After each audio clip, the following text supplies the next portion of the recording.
कौन बनेगा नेता। नगर निगम के चुनाव पास आने वाले थे।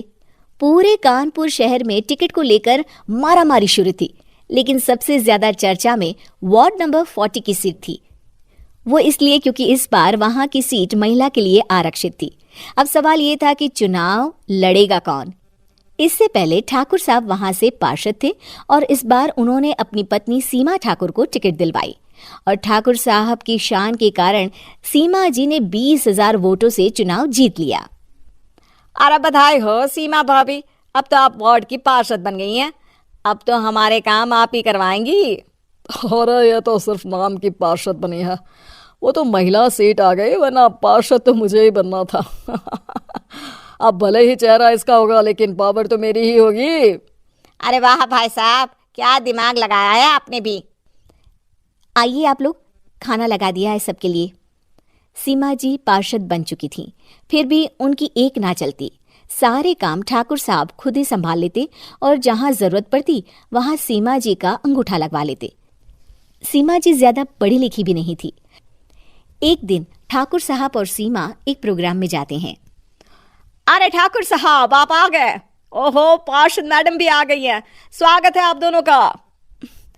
लगता है हमारे पार्षद फंड का सही इस्तेमाल हो रहा है। चलिए अब उद्घाटन करते हैं। ये लीजिए ठाकुर साहब कैची, आप ही सबसे पहले प्रवेश कीजिए। सब लोग आगे निकल जाते हैं और सीमा जी पार्षद होने के बावजूद भी पीछे खड़ी रह जाती हैं। वो देखती हैं कि वेलकम बोर्ड पर उनका नाम है, लेकिन महिला होने के कारण कोई उनका सम्मान नहीं कर रहा। अगले दिन एक आदमी उनके घर आता है।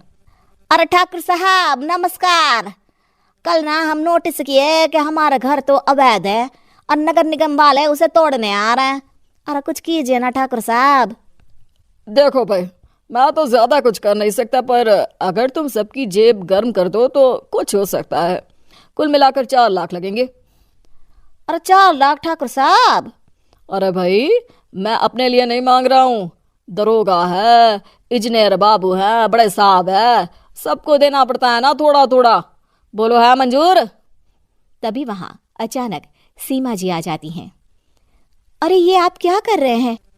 पहले इन्हीं लोगों से तो आपने वोट मांगे, अब इनसे ही पैसे ले रहे हो। अरे चुप रहो तुम, तुम्हारा काम है सिर्फ अंगूठा लगाना, तुम वही किया करो। मुझे दूसरे काम तुम मत सिखाओ, समझी?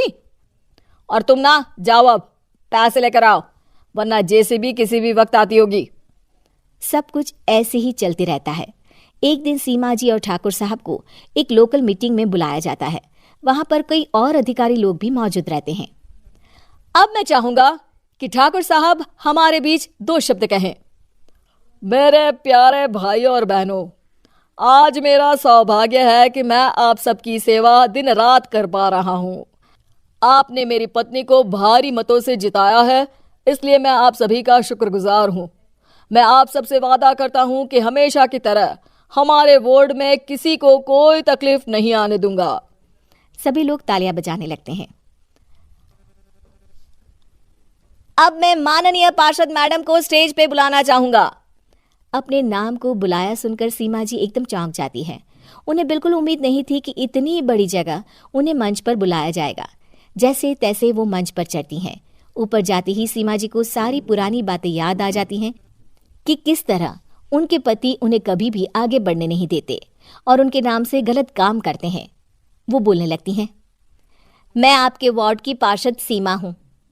आप में से बहुत कम लोग ही मुझे जानते होंगे, क्योंकि इससे पहले मुझे कभी ऐसा मौका ही नहीं मिला। सारे मौके मेरे पार्षद पति यानी आपके ठाकुर साहब ही लेते रहे, लेकिन आज ये मौका मुझे मिला है तो मैं इसे ऐसे ही नहीं जाने दूंगी।